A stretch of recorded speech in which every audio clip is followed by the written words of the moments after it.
Start करते हैं अब थोड़ा सा कि सर्वर जो कॉमन जो सर्वर टाइप्स हैं वो कौन सी हैं। ठीक है, तो सबसे पहले एक बात याद रखिएगा कि सर्वर क्या है। बेसिकली आपके जहनों में सर्वर का क्या कॉन्सेप्ट है, अगर देखें सर्वर एक ऐसा डिवाइस या कंप्यूटर है जो क्लाइंट्स की रिक्वेस्ट को सर्व करेगा, वो सर्वर होगा। ठीक है, अच्छा, अब इसमें ऐसा भी हो सकता है कि एक वक्त में एक सिस्टम अगर दूसरे सिस्टम की रिक्वेस्ट को फुलफिल कर रहा है तो वो उसके लिए सर्वर है, और जो उससे सर्विस ले रहा है वो उसका क्लाइंट है।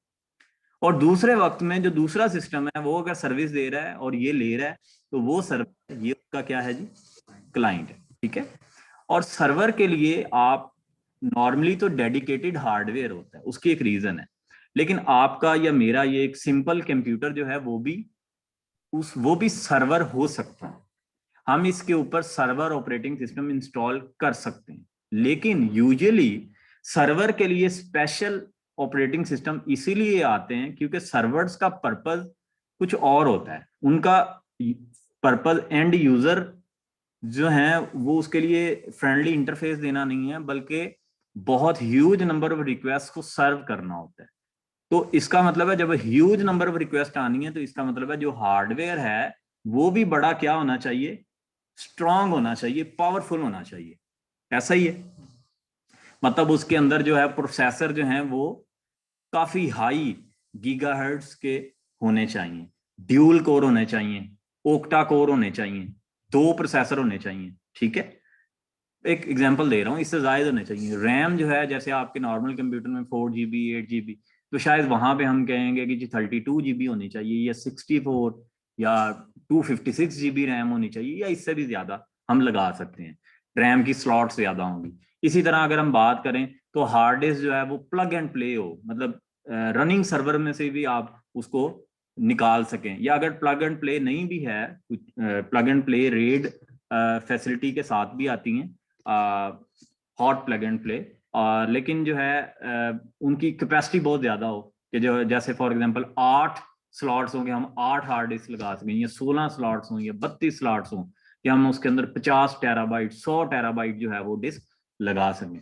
ठीक है, उसके अंदर नेटवर्क कार्ड के जो इंटरफेसेस हैं वो ज्यादा हों, जैसे नॉर्मल सिस्टम में बिल्ट इन एक नेटवर्क कार्ड की स्लॉट आती है, लेकिन उसमें 4 हो सकती हैं, 8 हो सकती हैं, या 10 GB की फाइबर की स्लॉट्स भी हो सकती हैं, नॉर्मली होती हैं। ठीक है, तो ये वजह होती है कि जो सर्वर जो ऑपरेटिंग सिस्टम है उनके अंदर जो हार्डवेयर है वो पावरफुल होता है।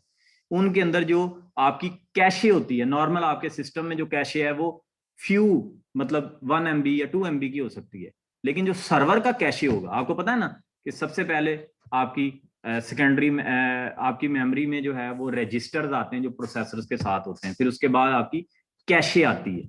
ये सबसे ज्यादा रजिस्टर सबसे छोटी मेमोरी है जो बिट्स या बाइट्स में होती है, उसके बाद कैशे आती है। ठीक है, जो बहुत मतलब 1-2 MB में होती है, लेकिन सर्वर्स में ये कैशे साइज थोड़ा ज्यादा होता है।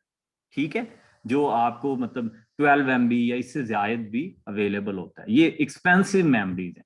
इसके बाद आपका जो है वो रैम आती है। ठीक है, जो आपकी जो है आजकल जो DDR4 जैसे रैम्स हैं जो तो उनमें आपकी जो रैम है वो जितनी ज्यादा होगी उतने ज्यादा जो है वो प्रोग्राम्स को मेमोरी एलोकेट की जा सकेगी। ठीक है, और आपके जो ज्यादा प्रोग्राम्स हैं, ज्यादा ऑपरेटिंग सिस्टम की फाइल है वो रैम में ही लोड हो सकती हैं। ठीक है, ज्यादा डाटा लोड हो सकता है, तो उतना ज्यादा कंप्यूटर फास्ट होगा।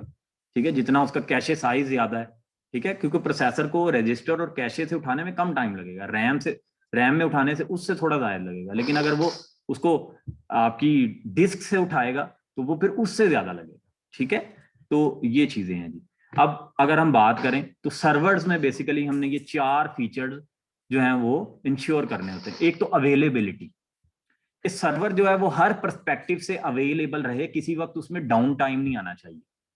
जैसा कि अब अगर हम बड़ी बड़ी सर्विसेज की बात करें, गूगल की बात करें, फेसबुक की बात करें, यूट्यूब, तो 24/7 365 डेज अ ईयर जो है वो आपको अवेलेबल रहती हैं। अगर वो कभी कुछ लम्हे के लिए भी डाउन हो जाए तो उनकी क्रेडिबिलिटी होना स्टेक होती है।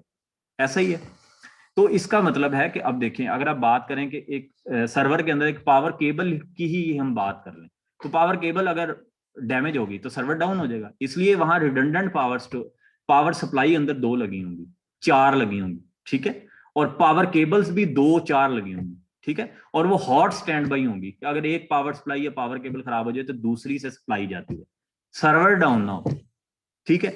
इसी तरह जो हार्ड डिस्क लगी होंगी वो भी रेड फॉर्म में रिडंडेंट लगी हो सकती हैं, ठीक है। हॉट प्लग एंड प्ले कि अगर 2 हार्ड डिस्क एक खराब हो गई तो दूसरी में रेप्लिका पड़ा है, आम यूजर्स को उसका कोई इफेक्ट नहीं पड़ेगा, आपकी हार्ड डिस्क चलती रहेगी, ठीक है। इसी तरह मल्टीपल हार्ड डिस्क हो सकती हैं, 12 हार्ड डिस्क हैं, 6 में रेप्लिका पड़ा है, 6 में एक्चुअल डाटा पड़ा है, रेड टेक्नोलॉजी वहां यूज की हुई है, ठीक है। तो अगर 2-3 हार्ड डिस्क खराब भी हो गई तो उनका रेप्लिका पड़ा हुआ है, वो नहीं, कोई इशू नहीं होगा, ठीक है। रैम की बात करें तो मल्टीपल स्लॉट्स ऑफ रैम्स हैं, जिसमें फॉर एग्जांपल हर किसी में 32 GB की रैम लगी हुई है, अगर एक खराब भी होगी तो कोई मसला नहीं, ये नहीं है कि सिर्फ एक ही रैम है अगर वो जली। इसी तरह प्रोसेसर की बात करें तो ड्यूल प्रोसेसर कि अगर एक खराब हो जाए तो दूसरा फॉर द टाइमिंग काम कर चलता रहेगा, ठीक है। तो ये आपको छोटे छोटे फैक्टर्स बता रहा हूँ, ये हार्डवेयर लेवल की रिडंडेंसी बता रहा हूँ, ठीक है। इसी तरह सॉफ्टवेयर लेवल पे भी हम इंश्योर करते हैं यूजेबिलिटी कि उनका जो बेसिकली जो है ना स्केल सर्विसेज को सर्व करने का, वो मतलब वो ज्यादा पावरफुल होने चाहिए, ठीक है। मतलब उनको वो तमाम बल्क नंबर ऑफ रिक्वेस्ट को अकोमोडेट कर सकें यूजर्स के लिए। स्केलेबिलिटी कि इस वक्त आपको जितने रिसोर्सेज उसमें लगाए हैं, अगर कल को आपका जो लोड है वो ज्यादा हो जाता है तो आप उसमें और ऐड कर सकें। फॉर एग्जाम्पल इस वक्त आपकी रैम 64 GB है, ठीक है, तो कल को आपके यूजर्स बढ़ गए तो आप बढ़ाना चाहते हैं तो उसमें स्लॉट्स होनी चाहिए कि आप उसको और ऐड कर सकें रैम, ठीक है। या फॉर एग्जांपल इस वक्त आपकी जो स्टोरेज कैपेसिटी है वो 8 टेराबाइट है, 4-4 टेराबाइट की 2 डिस्क हैं, लेकिन अब आपको ज्यादा चाहिए, आपको 24 टेराबाइट चाहिए, तो आप उसमें और हार्ड डिस्क की वहां स्लॉट्स होनी चाहिए कि आप उसमें और हार्ड डिस्क ऐड कर सकें, ठीक है। प्रोसेसर की सॉकेट होनी चाहिए कि फिर वक्त अगर अभी 2 हैं तो हम इसमें और ऐड कर सकें, 3-4 कर सकें, ठीक है जी। तो ये होता है स्केलेबिलिटी कि हम इसके अंदर रिसोर्सेज ऐड कर सकें। नेटवर्क कार्ड अभी एक लगा हुआ है जिसमें 4 स्लॉट्स हैं, लेकिन अब हम फाइबर के कार्ड्स लगाना चाहते हैं तो उसके अंदर फाइबर के कार्ड लगाने की ऑप्शन होनी चाहिए। तो ये होता है स्केलेबिलिटी कि with the passage of time as over जो है रिक्वायरमेंट ग्रोज तो हम इसको एक्सटेंड कर सकें। मैनेजेबिलिटी कि इसको हम मैनेज कर सकें, लोकली भी कर सकें, एफिशिएंटली मैनेज कर सकें, ठीक है, लोकल कंसोल से भी कर सकें, और जैसे डेल के अंदर आईडी रैक है ये, और रिमोटली भी कर सकें, ठीक है। तो ये सारे जो फीचर्स हैं वो किसी भी एक अच्छे सर्वर में होने चाहिए। अब वो बात कर रहा है बेसिकली, वो आपको डिफरेंस बता रहा है कि बेसिकली जो सर्वर्स होते हैं वो मल्टी प्रोसेसर सपोर्टेड होते हैं, क्योंकि उनके अंदर मल्टी, हम कोर्स की बात नहीं कर रहे कि एक प्रोसेसर के अंदर मल्टीपल कोर्स तो आती हैं कि जी ड्यूल कोर, कोर i3, ठीक, कोर i5, कोर i7, ठीक है, ऑक्टा कोर आगे, ठीक है। मैं बात कर रहा हूं प्रोसेसर में तो कोर ज्यादा होंगी, मैं बात कर रहा हूं ये तो वर्चुअली उसमें कोर्स है ना, मैं बात कर रहा हूं कि फिजिकली प्रोसेसर ही ज्यादा हो। नॉर्मली तो आपके जो क्लाइंट साइड में एक प्रोसेसर होता है, ठीक है, लेकिन अगर सर्वर्स में प्रोसेसर ही एक से ज्यादा हैं तो ये मल्टी प्रोसेसर सर्वर्स में होते हैं। सर अस्सलाम कैसे इधर आए हुए हैं, आए हुए हैं? नहीं सर, मैं इनको सिर्फ पढ़ाने आया था जी। जी सर। अच्छा, तो पीसीज के अंदर नॉर्मली जो है वो सिंगल प्रोसेसर्स होते हैं, ठीक है। अच्छा, अवेलेबिलिटी की बात करें तो इनमें जैसे मैंने ये सारी आपको अभी बात बताई थी, जैसे रिडंडेंट जो है वो हार्डवेयर जो है वो डिवाइसेस अवेलेबल होती हैं ताकि ये हाईली अवेलेबल रहें। इसमें इस चीज का चांस बहुत कम हो हार्डवेयर लेवल पे भी और सॉफ्टवेयर लेवल पे भी डाउन हो, जबकि पीसीज में ऐसा नहीं होता। नॉर्मली एक हार्ड डिस्क होती है या एक रैम होती है या एक प्रोसेसर होता है, एक पावर सप्लाई होती है कि अगर उसमें कोई भी माल फंक्शन आया तो आपकी डिवाइस जो है वो डाउन आ जाएगी, ठीक है। इसी तरह यूजेबिलिटी जो है वो सर्वर्स की हाई है, लो है। स्केलेबिलिटी की बात करें कि जो एक्सटेंशन है वो सर्वर्स में ये फीचर्स होती हैं कि आप उसमें मल्टीपल जो स्लॉट्स हैं, ख्वाह वो स्टोरेज की हैं, मेमोरी की हैं या नेटवर्क की हैं, तो आप उसके अंदर डिफरेंट जो ग्राफिक्स कार्ड हैं ये स्लॉट ज्यादा होंगी कि आप उसके अंदर with the passage of time जैसे आपका जो है वो रिक्वायरमेंट ग्रो करे तो आप उसमें ऐड कर सकें, जबकि पीसीज में ऐसा नहीं होता या कम होता है। मैनेजेबिलिटी जो है वो फीचर्स जो इसमें रखे जाते हैं, जैसे नॉर्मल सिस्टम्स में तो जस्ट बायोस है जो आप लोकली उसको वहां से मैनेज कर रहे हैं, लेकिन जो सर्वर्स हैं इनको लोकली भी बायोस से किया जा सकता है, लेकिन रिमोटली भी, जैसे आईडी रैक मैंने आपको डेल का बताया कि आप रिमोटली भी जो है वो उनको कर रहे होते हैं, और उनका जो स्टेटस है, लेट से उसका हीट स्टेटस, जो हीट सेंसर्स हैं वो बता रहे होते हैं, उसके जो फैन का स्टेटस है वो रिमोटली आप उनको अपने एनएमएस पे मॉनिटर कर रहे होते हैं। ठीक है, कि उनकी जो स्टोरेज का स्टेटस है वो क्या है, उनके टेम्परेचर का स्टेटस क्या है, उसकी जो पोर्ट्स हैं उनका स्टेटस क्या है, फैंस का स्टेटस क्या है। तो ये सारा जो है ये मैनेजेबिलिटी के फीचर्स हैं वो ज्यादा होते हैं सर्वर्स में बनिस्बत। तो बात ये है कि बेसिकली पीसीज में ये क्यों नहीं होते, या आप अपने घर के लिए सर्वर क्यों नहीं परचेज करते, बिकॉज आपकी रिक्वायरमेंट ये सिंपल कंप्यूटर मीट करता है, क्योंकि जैसे जैसे आपको स्ट्रॉन्ग हार्डवेयर और ये सारे फीचर्स चाहिए तो ये चीजें महंगी होती जाएंगी। जब आप एक प्रोसेसर की जगह 2 लेंगे तो उसकी कॉस्ट बढ़ जाएगी,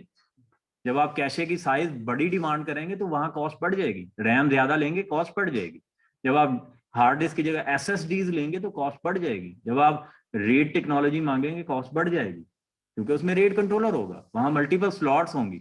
आप हॉट प्लग एंड प्ले की टेक्नोलॉजी मांगेंगे तो कॉस्ट बढ़ जाएगी।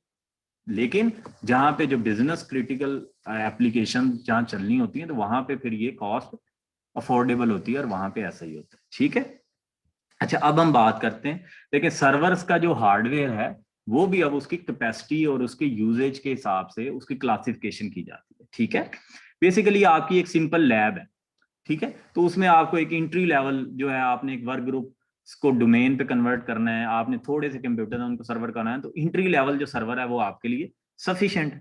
फिर सिस्टम आर्किटेक्चर के हिसाब से बात करें तो आपको x86 जो है वो सर्वर्स हैं वो चाहिए या नॉन x86 चाहिए। फिर बाय अपीयरेंस कि वो जो सर्वर है वो रैक सर्वर होगा, रैक से मींस कि वो फ्लैट, जैसे ये सामने आपके स्विच है फ्लैट होगा, वो इंसर्टेबल होगा रैक के अंदर, और आप उसको इजीली वहां पे एडजस्ट करके लगा देंगे, या टॉवर शेप में होगा जैसे आपके पीसीज पहले आते थे। ठीक है, या वो आपका कैबिनेट फॉर्म में होगा, जैसे एक आपका पूरा एक कैबिनेट पड़ा होता है जैसे उस फॉर्म में होगा। ठीक है, या वो ब्लेड फॉर्म में होगा। ये सारे जो हैं ये मैं आपको अगली उसमें दिखाता हूँ बाय यूजेज। अब उनका यूज क्या होगा, फॉर एग्जांपल अब एक सर्वर है जो स्पेसिफिकली जिसके ऊपर गेम की एप्लीकेशन चलनी है, तो डेफिनेटली फिर वहां पे हाई कैपेसिटी जो है वो ग्राफिक कार्ड जो है वो आप जीपीयू यूज करेंगे वहां पे। ठीक है, या आपने फॉर एग्जांपल को वहां पे ऑडियो वीडियो एप्लीकेशंस जो चलानी है तो फिर आप उसके अकॉर्डिंग जो है रखेंगे। लेकिन अगर आपने एक सिस्टम जो है वो मेल सर्वर रन करना है तो वहां पे फिर और चीजें चाहिए। ठीक है, कहाँ पे आपने जो है वो स्पीड फास्ट देनी है तो वहां पे आप जो है वो फास्ट बनाने के लिए एसएसडी डिस्क यूज करेंगे। ठीक है, ताकि आपका ऑपरेटिंग सिस्टम एसएसडीज के ऊपर ही लोड हो जाए। ठीक है, तो ये सारी चीजें बेसिकली हमारी रिक्वायरमेंट पे, क्योंकि जैसे जैसे आप टेक्नोलॉजी अप टू डेटेड और मतलब बेहतर मांगेंगे, ज्यादा पावरफुल मांगेंगे तो उसकी कॉस्ट बढ़ती जाएगी। अब जैसे ये रैक सर्वर्स की बात करें तो ये देखो ये सारे हॉरिजेंटल फॉर्म में हैं, और इस तरह आपकी ये देखें हॉरिजेंटल शेप में है, और ये इजीली जैसे ये सामने नेटवर्क का रैक है इसके अंदर इनको हम लगा सकते हैं। ठीक है, और जहां पे आप रैक्स यूज करते हैं, अब एक रैक के अंदर ये डिफरेंट जो सर्वर हैं, अच्छा इसमें फिर 1U भी होते हैं, ये देखें ये 1U है और ये 2U है, क्योंकि इसकी जो उसकी वो हाइट है वो अब डबल होगी, अब ये 4U है। ठीक है, अब डेफिनेटली अब ये आपकी रिक्वायरमेंट है, आप क्यों 1U मांगेंगे, देखो 2U मांग रहे हो तो उसके अंदर चेसिस ज्यादा बन गई, क्योंकि स्पेस ज्यादा बन गई ना, अब उसके अंदर रिसोर्सेज ज्यादा अकोमोडेट हो सकते हैं। अब ये 4U है तो अब जाहिर बात है इसकी चेसी उससे ज्यादा बड़ी होगी, इसके अंदर और ज्यादा जो है वो रिसोर्सेज, आप स्पेस ज्यादा है, ज्यादा रिसोर्सेज अकोमोडेट कर सकते हैं। ये बेसिकली आपकी डिमांड के ऊपर है। अब ये टावर की बात करते हैं, ठीक है, तो अब ये टावर सर्वर है, अब फॉर एग्जांपल आपके पास रैक अवेलेबल नहीं है, या आपकी रिक्वायरमेंट है कि टावर शेप में चाहिए। ठीक है, क्योंकि रैक में अब डेफिनेटली वो स्पेस उतनी कम हो गई, आपको जो उसके अंदर जो रिसोर्सेज लगाने हैं, डिस्क लगानी है, वो उतनी वो अब क्या होगी, कॉम्पैक्ट फॉर्म में चाहिए। जैसे लैपटॉप है तो इसमें आपकी जो चीजें बड़ी कॉम्पैक्ट फॉर्म में होती हैं, इसीलिए थोड़ा कॉस्टली है एज कंपेयर टू जो आपका डेस्कटॉप या टावर कंप्यूटर है, क्योंकि वहां पे वो चीजों के जो साइज हैं वो बड़े होते हैं। अब उस टेक्नोलॉजी को स्मॉल शेप में लेके आना है, कॉम्पैक्ट फॉर्म में लेके आना है, तो वहां पे थोड़ी कॉस्ट इंक्रीज हो जाएगी। अब टावर शेप है, आपकी रिक्वायरमेंट रैक नहीं है, आपने टावर शेप लेना है, तो ये आपका इस डायमेंशन में आ जाएगा। लेकिन आप इसकी शेप देख के अंदाजा नहीं लगा सकते कि जनाब ये टावर शेप है, ये रैक है, तो टावर ज्यादा अच्छा होता है। नहीं, ये आपको अपीयरेंस है कि आपको कौन सी चाहिए। असल चीज क्या है, उसके अंदर टेक्नोलॉजी कौन सी है, उसके अंदर प्रोसेसर्स कितने, रैम कितनी, स्टोरेज की टेक्नोलॉजी, रेट टेक्नोलॉजी है या नहीं, स्टोरेज की SSDs लगी हैं या दूसरी लगी हैं। ठीक है, अब बात करते हैं ये ब्लेड सर्वर्स की। ये इस तरह होते हैं कि इनके अंदर डिफरेंट जो मॉड्यूल्स हैं वो एट अ टाइम हो सकता है आपने सिर्फ 2 मॉड्यूल इसके यूज किए। ये बेसिकली हाई डेंसिटी सर्वर्स होते हैं जो बहुत बड़े, जहाँ पे उनको जो है ना यूजर्स को, जैसे हम बात करते हैं बड़े बड़े सर्विस पर जैसे गूगल है, यूट्यूब है, जहाँ पे, या डाटा सेंटर्स हैं जहाँ पे उन्होंने एक बहुत ज्यादा उनको कैपेसिटी चाहिए, तो फॉर एग्जांपल वहाँ पे इस तरह के ब्लेड सर्वर यूज होते हैं। और ये एनर्जी एफिशिएंट होते हैं क्योंकि इसके अंदर आप देखें कि कितने ज्यादा जो हैं वो आप मल्टीपल मॉड्यूल्स लगे हुए हैं। और वो मॉड्यूल हो सकता है आपने अभी कुछ लगाए हैं, लेकिन जैसे जैसे आपका बिजनेस ग्रो कर रहा है आप इसमें ऐड अप करते जाओ। ठीक है जी। अब ये कैबिनेट सर्वर्स हैं। ठीक है, ये बहुत हाई एंड सर्वर्स हैं जो नॉर्मली छोटे इंटरप्राइजेज में नहीं यूज होते। जैसे हम बहुत बड़े जाइंट कंपनी जैसे गूगल के एज्यूर के डाटा सेंटर्स हैं, अमेजोन के डाटा सेंटर्स हैं, उसके अली बाबा के डाटा सेंटर्स हैं, तो ये वहां पे बेसिकली यूज होते हैं। नॉर्मल इंटरप्राइज बेशक वो बड़ी से बड़ी भी हैं, वहां पे शायद इनकी जरूरत नहीं होगी क्योंकि डेफिनेटली इनकी जो कॉस्ट है वो उतनी ज्यादा होगी। जैसे इसकी एग्जांपल HP डूम, शायद ये नाम कंफर्म कर लीजिएगा। इस तरह के कैबिनेट सर्वर्स हैं वो वहां पे हाई एंड सर्वर जहां पे बहुत ज्यादा लोड होता है वहां पे यूज होते हैं। ठीक है, अब सर्वर सॉफ्टवेयर, अब डेफिनेटली जैसे मैंने आपको बताया कि सर्वर का जो इतना ज्यादा एक्सपेंसिव आप हार्डवेयर लेते हैं, तो नॉर्मली इन पे क्लाइंट एप्लीकेशन चलाने के लिए नहीं लेते, बल्कि जो सर्वर सॉफ्टवेयर हैं, जैसे आप लोगों ने फाइल सर्वर बनाना है, ठीक है, जैसे यूट्यूब वालों ने वहां पे वीडियोज रखी हैं, file basically in the form of files पड़ी है ना। ठीक है, लेकिन वो तो बहरहाल ऑडियो वीडियो या स्ट्रीमिंग टाइप की एप्लीकेशन है। फाइल से मुराद सिंपल फाइल्स हो सकती हैं। ठीक है, जैसे आपकी ड्रॉप बॉक्स को मैं बात करूं तो वो बेसिकली एक फाइल सर्वर की फॉर्म में आएगा। डेटाबेस सर्वर, ठीक है, जहां पे आपको वेब सर्विस चलाते हैं तो बैकएंड पे आपको डेटा बेसिस चाहिए होते हैं। ठीक है, मेल सर्वर जैसे जीमेल है, याहू है, या इस तरह हमने खुद बनाए होते हैं। वेब सर्विसेज, ये जो वेबसाइट्स रन कर रहे होते हैं। FTP सर्वर, ये भी फाइल अपलोड और डाउनलोड की सर्विसेज जो है, फाइल ट्रांसफर प्रोटोकॉल सर्वर्स जो हैं ये। DNS सर्वर जो मैं पहले आपको बता चुका हूँ, जो बेसिकली IP को नाम को IP में रिजॉल्व करते हैं और वाइस वर्सा। और NTP सर्वर जो आपके तमाम डोमेन को या आपकी जो सिस्टम्स हैं उनके टाइम को सिंक्रोनाइज रखते हैं कि वो सेम टाइम पे रहे। ठीक है, अगर टाइम डिफरेंट होगा तो उनके अंदर जो कम्युनिकेशन है उसके इश्यूज आ सकते हैं। प्रॉक्सी सर्वर बेसिकली जैसे आप VPN वगैरह लाते हैं, मतलब किसी और के बिहाफ पे नेक्स्ट कम्युनिकेशन करवाना, आपकी आइडेंटिटी को हाइड करना। तो ये बेसिकली बहुत सारी सर्विसेज हैं जो सर्वर्स के ऊपर नॉर्मली कन्वेंशनल सर्विसेज हैं, और भी हो सकती हैं, गेमिंग का सर्वर भी आप बना सकते हैं, तो ये यूज होती हैं। ये बेसिक एक ओवरव्यू उसने दिया हुआ है। जैसे ये देखें, ये एक फाइल सर्वर है, तो लैन पे बैठे हुए या वैन पे बैठे हुए डिफरेंट क्लाइंट्स उसको एक्सेस कर रहे हैं, ये डेटाबेस सर्वर है। ठीक है, अब ऐसा भी हो सकता है कि एक सर्वर पे, अच्छा ऐसा नहीं हो सकता, ये बात याद रखिएगा, ये लाजमी नहीं है कि एक सर्वर पे सिर्फ फाइल सर्वर ही होगा। हो सकता है कि एक ही सर्वर पे फाइल सर्वर भी बना हुआ है और वेब सर्वर भी बना हुआ है। ऐसा भी हो सकता है कि एक सर्वर पे आपने वेब सर्वर रखा हुआ है और एक पे जो उसके वेबसाइट्स के पीछे डेटाबेस है वो आपने उस सर्वर पे नहीं रखा हुआ, सेपरेट रखा हुआ है, जैसे ये पिक्चर में। ठीक है, लेकिन ऐसा भी हो सकता है कि एक ही सर्वर पे आपने वेब सर्वर भी बनाया हुआ है और डेटाबेस सर्वर भी वहां पे पड़ा हुआ। डिपेंड करता है ना कि वो, अगर उसका डेटाबेस इतना ज्यादा बड़ा नहीं है या आपकी रिक्वायरमेंट नहीं है कि आप रिडंडेंसी रखना चाहते हैं, तो आपको क्या जरूरत है कि उसको सेपरेट पे रखें। लेकिन अगर वो बहुत ज्यादा उस पर वेब सर्विसेज आप चल रही हैं, आप ऐसा करना चाहते हैं कि एप्लीकेशन सर्वर सेपरेट रखना चाहते हैं, डेटाबेसेस को सेपरेट रखना चाहते हैं, तो फिर आप सेपरेट रखेंगे। ठीक है, तो ये आपकी जरूरत के ऊपर है। इसी तरह मेल सर्वर है। ठीक है, तो हो सकता है कि अब जैसे ये आपके डिफरेंट पब्लिक जो जीमेल, याहू, हॉटमेल सर्वर्स हैं, ठीक है, तो बेसिकली क्या होता है, आप ब्राउजर से भी इनको इस्तेमाल कर रहे होते हैं और मोबाइल के ऊपर डिफरेंट इनके जो हैं वो ऑफलाइन क्लाइंट्स भी अवेलेबल हैं, ऐसा ही है, जिनको आप यूज कर रहे होते हैं। तो अब क्या हो सकता है कि मेल सर्वर की कॉन्टेक्स्ट में भी यही बात है कि एक ही सर्वर पे मेल सर्वर भी हो सकता है, वेब सर्वर भी हो सकता है, डेटाबेस भी हो सकता है। लेकिन अगर मैं बात करूं जीमेल की, तो अब वो इतनी बड़ी मेल सर्विस है कि उन्होंने मेल सर्वर के लिए डेडिकेटेड सर्वर रखा हुआ, बल्कि एक सर्वर नहीं रखा हुआ, क्योंकि दुनिया में मिलियंस ऑफ पीपल जो हैं वो at a time Gmail use कर रहे हैं। तो अब क्या एक सर्वर में इतनी रिसोर्स कैपेसिटी हो सकती है कि वो पूरी दुनिया की रिक्वेस्ट को सर्व कर रहा हो? क्वाइट इनफिजिबल हो जाएगा। तो वहां पे फिर डिले भी आएगा कि फॉर एग्जांपल एक ही लोकेशन पे सिर्फ जो है वो गूगल के हेडक्वार्टर में यूएसए कैलिफोर्निया में ही उनका सर्वर पड़ा हो, तो जो पाकिस्तान, इंडिया, चाइना या दूर दराज से वेस्ट इंडीज, ऑस्ट्रेलिया से रिक्वेस्ट जा रही है, तो वो तो डिले का शिकार हो जाएगी। मतलब वो माइनर होगा, बहुत ज्यादा नहीं होगा, लेकिन डिले तो आएगा ना, और सारा लोड उसी पे आ जाएगा। और अगर फॉर एग्जाम्पल वो डाउन हो जाए तो फिर क्या होगा?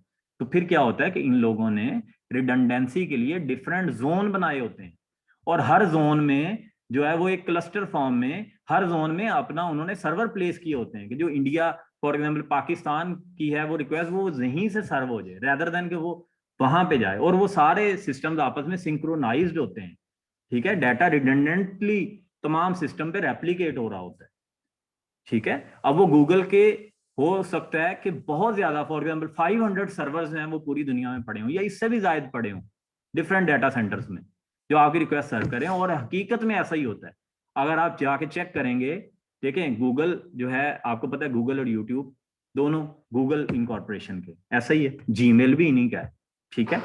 तो अब अगर आप जाके इंटरनेट पे सर्च करें कि इनके, कभी आप देखेंगे जीमेल का कोई आईपी होगा, कभी कोई आईपी मिलेगा आपको, और हंड्रेड्स ऑफ आईपीज, मतलब मोर देन 500, 1000 से ज्यादा आईपीज जो हैं वो आप चेक करेंगे तो इन्हीं सर्विसेज के आपको मिलेंगे।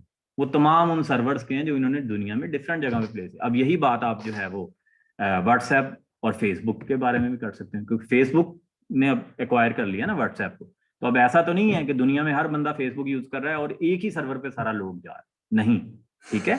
और इसका मतलब रिडंडेंसी भी होता है, ताकि अगर एक जगह पे कोई फाइबर कट आ गया, मतलब यूएसए का रास्ता कट गया है, तो ये तो नहीं अब पूरी दुनिया बैठ जाए, ठीक है। तो इसका मतलब है बाकी सर्वर्स हैं उसको हाई अवेलेबिलिटी रहनी चाहिए, रिडंडेंसी रहनी चाहिए, ठीक है। या एक जगह पे कोई सर्वर डाउन हो गया, डाटा सेंटर डाउन हो गया किसी वजह से, तो ये नहीं है कि अब दुनिया की सारी ट्रैफिक जो है वो उससे इफेक्ट कर जाए, ठीक है। तो रिडंडेंसी भी इंश्योर करना है और लोड को बैलेंस भी करना है कि एक रिक्वेस्ट है वो इस जोन चाइना से आई है तो वो चाइना में सर्व हो जाए रादर देन कि वो वहां पे जाए, ठीक है। हाँ, लेकिन वो आपस में जो है वो सिंक्रोनाइज्ड होते हैं, उनमें डाटा जो है वो सारा रेप्लिकेट हो रहा होता है। मेरा ख्याल है आपको अच्छी तरह ये अब कॉन्सेप्ट समझ आ गया है, ठीक है, कि एक सर्वर के ऊपर भी मल्टीपल सर्विसेज ऑफ सर्वर्स चल सकती हैं, और एक सर्विस जो है वो मल्टीपल सर्वर्स पे भी चलाई जा सकती है। डिपेंड करता है कि आपका बिजनेस मॉडल क्या है, आपकी रिक्वायरमेंट क्या है, ठीक है। अब ऐसा भी हो सकता है आप अपने सिंपल लैपटॉप में अपनी वेबसाइट चला रहे हैं, ठीक है, लेकिन अब डिपेंड करता है कि फिर फॉर एग्जांपल अगर आपने इसको यूपीएस से कनेक्ट नहीं किया हुआ, तो हो सकता है लाइट जाए तो आपका लैपटॉप टर्न ऑफ हो जाए, तो उस वक्त आपकी वेबसाइट अवेलेबल नहीं रहेगी। लेकिन डिपेंड करता है, अगर आप ये बेयर कर सकते हैं तो इट्स ओके, ये आपकी बिजनेस रिक्वायरमेंट पे है। अब हो सकता है कि ठीक है आपने यूपीएस भी अकोमोडेट किया हुआ है, लैपटॉप 24/7 अप भी रहता है, लेकिन ये लैपटॉप की कैपेसिटी इतनी है कि ये 50 वेब रिक्वेस्ट हैंडल कर सकता है। एक एग्जांपल दे रहा हूँ, तो अगर तो आपके क्लाइंट्स इतने हैं तो आप इस पे रन कर सकते हैं, देर इज नो इशू। लेकिन अगर आप समझते हैं कि फॉर एग्जांपल आपकी रिक्वेस्ट जो है वो अगर कभी 1000 आ गई या 100-200 आ गई तो ये बैठ जाएगा, तो देन जो है वो शायद ये उतना अच्छी तरह स्टक हो जाएगा, स्लो हो जाएगा, अपने क्लाइंट्स को नहीं सर्व कर सकेगा। तो ये बेसिकली आपकी रिक्वायरमेंट है कि आप चाहते क्या हैं, ठीक है जी। इसी तरह डीएनएस सर्वर का मैंने आपको बताया था कि बेसिकली जो ह्यूमंस हैं, जो भी हम ऊपर वेबसाइट का नाम लिखते हैं या जो एप्लीकेशन इवन प्ले स्टोर पे या मेरे सिस्टम में इंस्टॉल है, तो बेसिकली कंप्यूटर जो यूनिकली आइडेंटिफाई होते हैं वो हमेशा आईपी एड्रेस से होते हैं। लेकिन हमारे लिए जो नाम याद रखना कन्वीनियंट होता है वो नेम होता है, हम हमेशा नेम लिखते हैं, लेकिन वो बैकएंड में ट्रांसलेट किस में हो रहा होता है, आईपी एड्रेसेस में। और बेसिकली दुनिया में बहुत सारे रूट सर्वर जो हैं वो अवेलेबल हैं जो ये सर्विस फैसिलिटेट करते हैं, और ऑर्गेनाइजेशंस ने अपने अपने प्राइवेट डीएनएस सर्वर्स भी बनाए होते हैं, ठीक है। जैसे कैफ्यूट है तो अपना बनाया, नादरा ने अपना बनाया हुआ, ताकि जो उनकी अपनी वेब सर्विसेज चल रही हैं हम उनकी ट्रांसलेशन की सर्विस प्रोवाइड करें, ठीक है जी।